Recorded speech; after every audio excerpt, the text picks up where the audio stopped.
আসসালামু আলাইকুম। আবৃত্তি করছি শ্রদ্ধেয় স্যার ইরাস ইকবালের আমাদের আমিগুলো থেকে একটি কবিতা। তোমাকে কোথায় রাখিনি বলো, কবি ইরাস ইকবাল। তোমাকে কোথায় রাখিনি বলো, বুকে নখে পাঁজরের পরতে পরতে, ফুলে ফেপে ওঠা বিশ্বাসের বিনিদ্র সৈকতে। তোমাকে কোথায় রাখিনি বলো, স্মার্টফোনে, ফেসবুকে, স্ট্যাটাসে, জেগে থাকা রাত্রে, যন্ত্রণাদের ডাউনলোডে। তোমাকে কোথায় রাখিনি বলো, বিছানাতে, জানালাতে, কানিসেতে, দরজা পেরিয়ে রাস্তায়, প্রতিদিন এলোমেলো ফুটপাতে।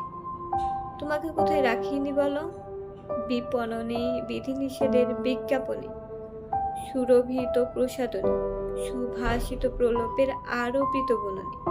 তোমাকে কোথায় রাখিনি বলো, বেঁচে থাকার, বেঁচে ফেলার, বেঁচে ওঠার শেষ সঙ্গীতে, কবিতার শেষ পঙ্গক্তিতে। তোমাকে কোথায় রাখিনি বলো, তোমাকে কোথায় রাখিনি বলো। ধন্যবাদ।